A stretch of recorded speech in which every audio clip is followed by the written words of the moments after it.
जय श्री राम दोस्तों। आज मैं आपको सिर्फ 20 मिनट में ओरिजिनल रामायण यानी वाल्मीकि रामायण सुनाने वाला हूँ, वो भी आसान भाषा में। तो आइए शुरू करते हैं। सरयू नदी के तट पर बसी थी अयोध्या नगरी, सोने चांदी से चमकती, फूलों से महकती। उसके राजा थे दशरथ। वे चक्रवर्ती सम्राट थे, लेकिन उनके दिल में एक बहुत भारी दुख था। उनकी कोई संतान नहीं थी। राजा दशरथ ने संतान पाने के लिए पुत्रेष्ठी यज्ञ कराया।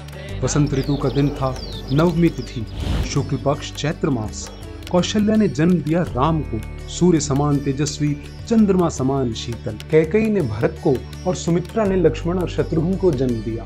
राजमहल उल्लास से भर गया। समय बीता। ऋषियों के यज्ञ राक्षसों से बाधित हो रहे थे। मारीच और सुबाहु जैसे दैत्य वन में उत्पात मचा रहे थे।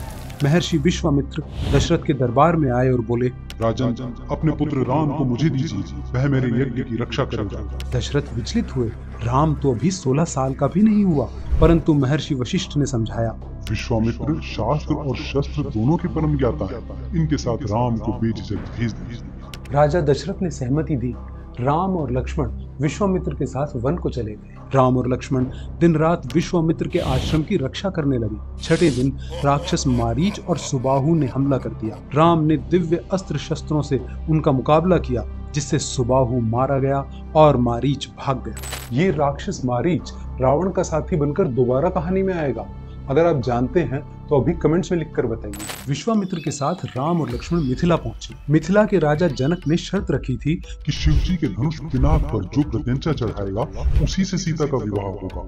अनेक राजकुमार आए, पर कोई धनुष उठा न सका। तब जनक दुखी होकर बोले, धरती वीर रहित हो गई है। विश्वामित्र ने राम से कहा, राम, तुम प्रयास करो। राम ने मुस्कुराते हुए धनुष उठाया और प्रत्यंचा चढ़ा दी। जैसे ही वे निशाना साधने लगे, अचानक धनुष टूट गया। मिथिला नगरी गूंज उठी, जय श्री राम, जय श्री राम। सीता ने आकर राम के गले में वरमाला डाली। सीता और राम का विवाह संपन्न हुआ। धर्म और मर्यादा का मिलन हुआ। भरत, लक्ष्मण, शत्रुघ्न का विवाह भी जनक की कन्याओं से हुआ। जब जीवन में खुशियों की झंकार गूंज रही हो, तो कभी कभी दुख दबे पांव नजदीक आ रहा होता है। कौन सा दुख दशरथ परिवार की ओर बढ़ रहा था, देखते हैं अगले कांड में।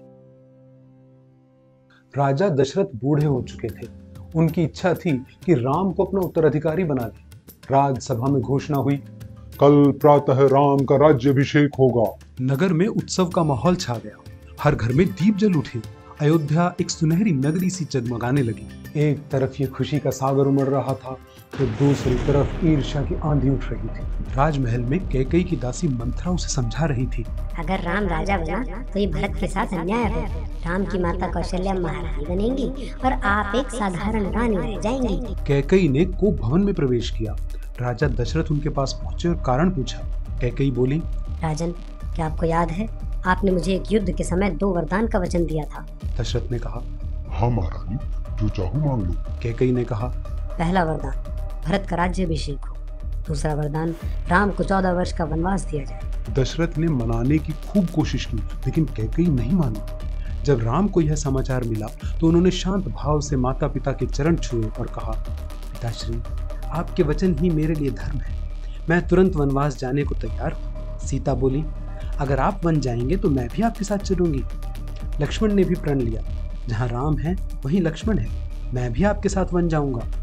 अयोध्या में शोक छा गया। प्रजा रोने लगी। लोग कहने लगे, राम के बिना अयोध्या सूनी हो जाएगी। दशरथ राम को रोकना चाहते थे, पर राम अडिग थे। वे पिता के वचन की रक्षा कर रहे थे। राम, सीता और लक्ष्मण ने साधु वस्त्र धारण किए और प्रजा को दिलासा देकर जंगल की ओर चल दिए। राम के जाने से दशरथ का दिल टूट गया। वे बार बार पुकारते, राम राम। राम की याद में राजा दशरथ ने अपने प्राण त्याग दिए। सारी अयोध्या शोक में डूब गई। भरत, जो ननिहाल में थे, उन्हें यह समाचार मिला और वे तुरंत लौटे। सारी बात जानकर भरत क्रोधित हो उठे। उन्होंने शपथ ली, मैं राज्य नहीं लूंगा, यह राज्य केवल भैया राम का है। भरत ने गुरु वशिष्ठ और अयोध्या की प्रजा के साथ वन जाकर राम से निवेदन किया, आप अयोध्या लौट आइए और राज्याभिषेक कराइए। जब राम नहीं माने तो भरत ने उनकी खड़ाऊं यानी चप्पल अपने सिर पर रख ली। भैया, इन्हें अयोध्या के सिंहासन पर रखकर 14 वर्ष तक राज्य का भार आपका प्रतिनिधि बनकर उठाऊंगा। राम ने भरत को गले लगाया। दोनों भाइयों की आंखों से आंसू बह निकले। धरती आकाश साक्षी थे, भाइयों में ऐसा प्रेम किसी ने कभी नहीं देखा था। भरत जैसे आदर्श भाई का साथ छूट गया, मगर राम के दुख की यही हद नहीं थी। अभी तो सीता जैसी आदर्श पत्नी का साथ भी छूटने वाला है। आइए देखते हैं अगले कांड में। राम, सीता और लक्ष्मण वन वन घूमते हुए ऋषियों के आश्रमों में जाते। तीनों ऐसे लगते जैसे धर्म, प्रेम और सेवा एक साथ चल रहे हों। कुछ समय के बाद वे दंडक वन पहुंचे। ये बहुत घना वन था, बड़े बड़े पेड़ों और जंगली जानवरों से भरा हुआ। कभी कोयल की मधुर कूक सुनाई देती तो कभी शेर की दहाड़ गूंजती। वन की शांति अचानक भंग हुई। एक राक्षसी प्रकट हुई। उसका नाम था शूर्पणखा, रावण की बहन। उसका रूप भयानक था, पर वह राम को देखकर मोहित हो गई। उसने एक सुंदर स्त्री का रूप धारण किया और राम के सामने आ खड़ी हुई। वीर पुरुष, आप कौन हैं? आपकी सुंदरता पर तो कोई भी मोहित हो जाए। मैं आपसे विवाह करना चाहती हूँ। राम ने हंसते हुए कहा, देवी, मैं तो पहले से विवाहित हूँ। मेरी पत्नी सीता मेरे साथ है, लेकिन मेरा भाई लक्ष्मण बिना पत्नी के है। वो चाहे तो आपसे विवाह कर सकता है। लक्ष्मण मुस्कुराए और बोले, हे सुंदरी, मैं तो अपने भैया और भाभी की सेवा में जीवन बिताऊंगा। मेरे पास पत्नी के लिए समय कहाँ। आप भैया से ही निवेदन करो। शूर्पणखा ने सोचा, यदि सीता ना रहे तो राम मेरे हो जाएंगे। वह सीता को मारने दौड़ी, परंतु इससे पहले कि वह सीता को छू पाती, लक्ष्मण ने अपने तीखे शस्त्र से उसके नाक और कान काट दिए। शूर्पणखा की चीख से पूरा जंगल कांप उठा। शूर्पणखा सीधे अपने भाइयों खर और दूषण के पास पहुंची। दोनों महाबली राक्षस थे और 14,000 राक्षसों की सेना उनके साथ थी। शूर्पणखा की दशा देखकर खर और दूषण क्रोधित हो उठे। उन्होंने अपनी सेना के साथ राम पर आक्रमण कर दिया, मगर राम ने उनका वध कर दिया। शूर्पणखा लंका में अपने भाई रावण के पास पहुंची। वो अपने भाई के मन को खूब समझती थी। पहले तो उसे खूब खरी खोटी सुनाई कि उसके होते राक्षस मारे जा रहे हैं और उसे खबर तक नहीं है। फिर राम के बल और युद्ध कौशल की तारीफें की और फिर सीता की सुंदरता का बखान करने लगी। उसके जैसी सुंदर तो कोई देवताओं में देखी, न गंधर्वों में, न यक्षों में, न किन्नरों में। वो जिसकी पत्नी बन जाए उसके सामने तो इंद्र भी क्या है। शूर्पणखा की चाल काम कर गई। रावण तुरंत पुष्पक विमान में समुद्र पार करके आया और मारीच से मिला। मारीच, तुम सोने के हिरण का रूप धारण कर सीता को मोहित करो। जब राम और लक्ष्मण दूर चले जाएंगे तब मैं सीता का अपहरण कर लूंगा। मारीच विवश होकर तैयार हो। एक दिन सीता ने आश्रम के बाहर एक अद्भुत सुनहरा हिरण देखा। सीता आश्चर्यचकित हो गई। प्राणनाथ, यह हिरण कितना सुंदर है। यदि इसे पकड़ लाएं तो आश्रम की शोभा बढ़ जाएगी। लक्ष्मण ने कहा, भैया, ये कोई आम हिरण नहीं है। मुझे लगता है इसके पीछे राक्षसों की कोई माया है। राम ने मुस्कुराकर कहा, माया हो तो भी हमें प्रयास करना चाहिए। तुम सीता की रक्षा करो, मैं इसे पकड़ कर लाता हूँ। राम उस हिरण के पीछे चल पड़े। वह हिरण उन्हें दूर तक लेकर चला गया। आखिरकार राम ने बाण मारा। मारीच अपने असली रूप में आ गया। मरते मरते राम की आवाज में चिल्लाया, लक्ष्मण, सीता। उसकी चीख सुनकर सीता विचलित हो उठी। लक्ष्मण से कहा, लक्ष्मण, तुम्हारे भैया संकट में हैं। जल्दी जाओ और उनकी सहायता करो। लक्ष्मण ने कहा, भैया का कोई बाल भी बांका नहीं कर सकता, आप निश्चिंत रहें। सीता ने गुस्से में कहा, राम संकट में है और तुम यहाँ खड़े हो। ये कहकर सीता ने रोना शुरू कर दिया। सीता के आंसुओं के सामने लक्ष्मण के पास कोई चारा ना बचा। वो राम को ढूंढने चल पड़े। आप नोट करेंगे कि वाल्मीकि रामायण में लक्ष्मण कोई रेखा नहीं खींचते। लक्ष्मण के जाते ही रावण सन्यासी के वेश में वहां आ गया। गेरुए वस्त्र, लंबे बाल, हाथ में छड़ी और जल का कमंडल। रावण ने पहले तो मीठी मीठी बातों से सीता को अपने साथ चलने के लिए तैयार करने की कोशिश की, लेकिन जब वे नहीं मानी तो उन्हें जबरदस्ती अपने पुष्पक विमान में बिठाकर उड़ गया। सीता पुकारती रही, हे राम, हे लक्ष्मण। धरती, आकाश, जंगल, पहाड़ सब उनकी पुकार से गूंज उठे। जटायु नाम के एक बूढ़े गिद्ध ने यह दृश्य देखा। उसने रावण का रास्ता रोका। दुष्ट, एक स्त्री का अपहरण करना अधर्म है। जटायु ने रावण से युद्ध किया, पर रावण ने अपने शस्त्र से उसके पंख काट दिए। जटायु भूमि पर गिर पड़ी। रावण सीता को लेकर लंका की ओर उड़ गया। सीता हरण के बाद राम और लक्ष्मण भूखे प्यासे वन वन भटक रहे थे। वे बार बार सीता का नाम पुकारते, लेकिन जवाब में सिर्फ खामोशी मिलती। तभी उन्हें घायल जटायु भूमि पर पड़ा मिला। उसके पंख कटे हुए थे, शरीर लहूलुहान था। राम ने उसे देखा और व्याकुल होकर कहा, हे पक्षीराज, किस दुष्ट ने तुम्हारा यह हाल किया? जटायु ने कमजोर स्वर में कहा, राम, रावण नाम का राक्षस सीता को लंका ले गया है। मैंने उसे रोकने की कोशिश की, लेकिन उसकी ताकत के सामने मैं हार गया। ये कहकर जटायु ने प्राण त्याग दिए। राम की आंखों में आंसू आ गए। उन्होंने कहा, हे जटायु, तुमने मेरे लिए अपनी जान दी, तुम मेरे लिए पिता समान हो। राम ने अपने हाथों से जटायु का अंतिम संस्कार किया।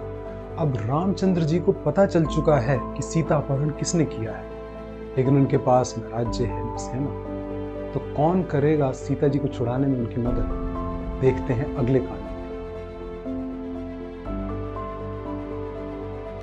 राम और लक्ष्मण ऋषिमुख पर्वत पर पहुंचे। वहां सुग्रीव अपने वानरों के साथ रहता था। उसके भाई वाली ने उसे राज्य से निकाल दिया था। सुग्रीव ने दूर से राम और लक्ष्मण को देखा।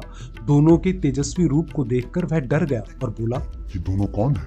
कहीं मेरे भाई वाली ने तो नहीं भेजे? तब उसने अपने परम विश्वासी मंत्री हनुमान को भेजा। हनुमान ने परिचय जानकर राम को सुग्रीव से मिलवाया। दोनों ने एक दूसरे की मदद करने का फैसला किया। हनुमान ने आग जलाई और दोनों ने अग्नि को साक्षी मानकर पक्की दोस्ती की कसम खाई।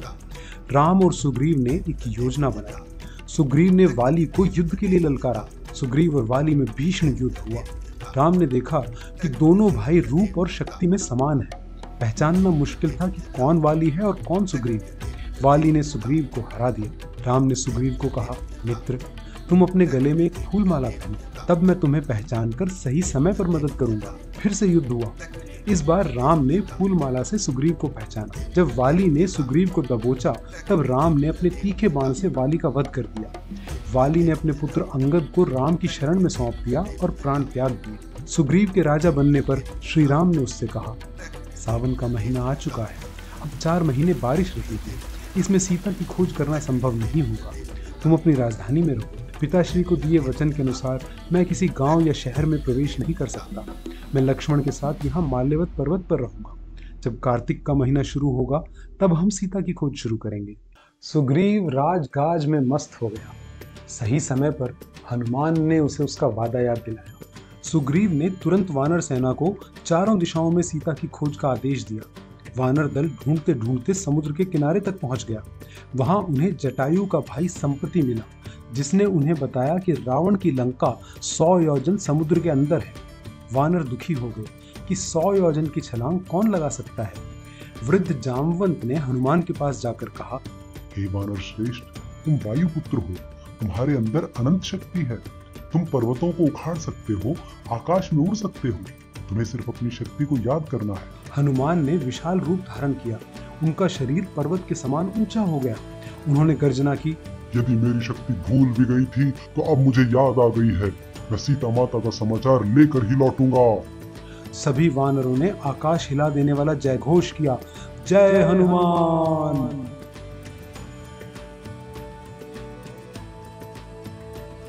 हनुमान पहाड़ की चोटी पर चढ़ गए, सूर्य को प्रणाम किया और जोर की छलांग लगाई। धरती कांप उठी, पर्वत से वृक्ष उखड़कर समुद्र में गिर पड़े। हनुमान आकाश में उड़ते चले गए। हनुमान के रास्ते में कई बाधाएं आई, मगर अपने बल और पराक्रम से हनुमान उन्हें पार करके आगे बढ़ते चले गए। आखिरकार हनुमान समुद्र पार कर लंका पहुंचे। सोने की नगरी लंका, ऊंचे ऊंचे महल, सुंदर सड़कें, बड़े बड़े बगीचे। रावण की नगरी का वैभव चकाचौंध कर देने वाला था। हनुमान ने रात होने का इंतजार किया और फिर सूक्ष्म रूप धारण कर लंका में घुस गए। लंका के बीचों बीच थी अशोक वाटिका। वहां सीता माता बैठी थी, दुबली पतली, आंखों में आंसू भरे। हनुमान की आंखें भर आई। तभी रावण वहां आया। उसने सीता को समझाया, सीते, मुझे स्वीकार कर लो, तुम्हारे राम तुम्हें बचाने कभी नहीं आएंगे। सीता ने दृढ़ स्वर में उत्तर दिया, मैं केवल राम की हूं और उन्हीं की रहूंगी। रावण गुस्से में आ गया। उसने राक्षसियों को आदेश दिया, सीता को किसी भी तरह राजी करो, और अपने महल में वापस चला गया। हनुमान ने यह सब देखा और मन में सोचा, वापस जाने से पहले सीता माता को ढाढ़स बढ़ाना चाहिए। हनुमान पेड़ से उतरे और मधुर स्वर में बोले, माता सीते। सीता चौंकी और डर गई। हनुमान ने कहा, मैं श्री राम का दूत हूँ, आपकी खोज में समुद्र लांग कर यहाँ आया हूँ। सीता ने संशय से पूछा, सच कह रहे हो? राम का कोई दूत यहाँ कैसे आ सकता है? हनुमान ने राम की अंगूठी सीता के चरणों में रख दी। सीता की आंखों से आंसू बह निकले। उन्होंने अंगूठी को सीने से लगाया और बोली, यह तो राम की निशानी है। हे वानर श्रेष्ठ, मेरे राम को संदेश देना कि सीता उनकी प्रतीक्षा कर रही है। सीता ने अपना चूड़ामणि आभूषण उतारकर हनुमान को दे दिया और कहा, यह मेरे प्रभु को दिखाना। कहना कि रावण ने मुझे 2 महीने का समय दिया है, उसके बाद वह मुझे मार डालेगा। हनुमान ने प्रणाम किया और कहा, माता, राम आपको शीघ्र ही मुक्त करेंगे। हनुमान ने सोचा, लौटने से पहले रावण की शक्ति को भी थोड़ा परखना चाहिए। उन्होंने विशाल रूप धारण कर लिया और अशोक वाटिका को तहस नहस कर दिया। रावण के सैनिकों ने उन्हें पकड़ा और रावण के दरबार में ले गए। रावण ने कहा, इस दुष्ट वानर को मार डालो। विभीषण ने कहा, भैया, दूत का वध करना अधर्म है। रावण ने आदेश दिया, तो इसकी पूंछ में आग लगा दो। सैनिकों ने पूंछ में कपड़ा बांधा और आग लगा दी, पर हनुमान ने अपने बंधन तोड़ दिए और पूरी लंका में आग लगा दी। महल जलने लगे, रत्न गलने लगे, सोने की नगरी धुएं में डूब गई। हनुमान समुद्र पार लौटे और सीता का संदेश और चूड़ामणि श्रीराम को सौंप दी। अब सबकी निगाहें श्रीराम की ओर थी। क्या होगा उनका अगला आदेश? आइए देखते हैं अगले कांड में। उधर लंका में रावण की सभा में सोच विचार हो रहा था कि आने वाले हमले से कैसे निपटा जाए। विभीषण ने समझाया, भैया, बिना कारण वानरों से दुश्मनी मोल मत लो, सीता माता को राम को लौटा दो। रावण घमंड से बोला, मैं किसी से नहीं डरता, मैं सीता को नहीं छोड़ूंगा। आहत विभीषण ने रावण का साथ छोड़ दिया और राम के शिविर में पहुंचे। वानरों ने राम को सलाह दी, यह रावण का भाई है, इस पर विश्वास मत करो। लेकिन श्री राम ने कहा, जो शरण में आता है उसे मैं कभी नहीं त्यागता, चाहे वह शत्रु ही क्यों ना हो। इस तरह विभीषण राम की सेना में शामिल हो गए। श्री राम ने समुद्र देव से प्रार्थना की, हे समुद्र, हमें रास्ता दो ताकि हम लंका पहुंचकर अधर्म का नाश कर सकें। 3 दिन की प्रार्थना के बाद भी समुद्र मौन रहा। तब राम ने गुस्से में धनुष उठाया। समुद्र देव तुरंत प्रकट हुए और हाथ जोड़कर बोले, हे रघुनंदन, मुझ पर बाण मत चलाइए। नल और नील नाम के वानर शिल्पी मेरी लहरों पर पुल बना सकते हैं, मैं उनकी सहायता करूंगा। वानरों ने पत्थर उठाए, पर्वत तोड़े और समुद्र में डाल दिए। इस तरह बना राम सेतु। पुल बनते ही लाखों वानर गर्जना करते हुए लंका की ओर बढ़ने लगे। लंकाधिपति रावण ने युद्ध की तैयारियां शुरू कर दी। कई लोगों ने रावण को सलाह दी कि सीता को राम के पास भेज देना चाहिए, लेकिन रावण की जिद के आगे किसी की ना चली। शंखनाद हुआ। रणभूमि में वानरों ने पर्वतों को उठा उठाकर राक्षसों पर फेंका। राक्षसों ने दिव्य अस्त्र छोड़े। अंगद, नल, नील, हनुमान सभी वीर गरजते हुए शत्रुओं से भिड़े। लंका कांप उठी, धरती रक्त से भर गई। रावण का पुत्र इंद्रजीत युद्ध भूमि में उतरा। उसने मायावी शक्ति से अदृश्य होकर बाणों की वर्षा की। राम और लक्ष्मण घायल हुए। रावण ने अपने विशालकाय भाई कुंभकर्ण को जगाया। कुंभकर्ण पर्वत के समान ऊंचा, असंख्य हाथियों के बल वाला। वह रणभूमि में आया तो वानरों की सेना भाग खड़ी हुई। हनुमान, नील और अंगद ने उसे रोका। राम ने अंत में इंद्रास्त्र से उसका वध किया। कुंभकर्ण धरती पर गिरा, मानो पर्वत टूटकर गिर पड़ा। इंद्रजीत ने सीता माता की माया दिखाकर वानरों को विचलित किया, लेकिन विभीषण ने रहस्य बताया। लक्ष्मण ने उसका सामना किया। भीषण युद्ध हुआ। लक्ष्मण ने इंद्रास्त्र से इंद्रजीत का वध किया। लंका शोक में डूब गई। अब खुद रावण युद्ध भूमि में आया। उसका रथ पर्वत के समान ऊंचा था। उसकी गर्जना से वानर कांप उठे। रावण ने भाले से इतने जोर का प्रहार किया कि लक्ष्मण बेहोश हो गए। हनुमान ने तुरंत पर्वतों से औषधि लाने का संकल्प किया, पूरा पहाड़ ही उठा लाए और लक्ष्मण की मूर्छा दूर की। वानर सेना फिर से गर्जन करने लगी। राम और रावण का अद्भुत युद्ध आरंभ हुआ। कई दिन और रात लगातार युद्ध चलता रहा। राम रावण का एक सर काटते तो तुरंत एक नया आ जाता। अंत में राम ने मंत्रों का उच्चारण कर ब्रह्मास्त्र का प्रयोग किया। बाण रावण के हृदय में धंसा। लंका कांप उठी। रावण धरती पर गिर पड़ा। विजयी राम ने विभीषण को लंका का राजा बनाया। हनुमान सीता माता के पास पहुंचे और उन्हें श्री राम के पास लेकर आए। श्री राम ने कहा कि वे इतने दिन तक रावण के महल में रही है, इसलिए वे उन्हें स्वीकार नहीं कर सकते। दुखी सीता ने लक्ष्मण से चिता तैयार करवाई और जलती आग में कूद गई। अग्निदेव खुद सीता माता को सुरक्षित लेकर आए और कहा, सीता निर्दोष है, वे सदा शुद्ध रही। श्री राम ने कहा कि वे जानते हैं, लेकिन दुनिया के सामने सीता की पवित्रता साबित करना जरूरी था। पुष्पक विमान तैयार किया गया, जिससे राम, सीता, लक्ष्मण, हनुमान और वानर सेना अयोध्या लौटे। भरत ने भाई का स्वागत किया और राम का राज तिलक हुआ। अयोध्या खुशियों से भर गई। राम राज्य स्थापित हुआ, जहां ना कोई दुख था, कोई असत्य न था, कोई अन्याय न था। रामायण हमें सिखाती है कि अधर्म कितना भी ताकतवर क्यों ना हो जाए, हर युग में सत्य और धर्म की जीत निश्चित है। आइए सब मिलकर बोलें, जय श्री राम।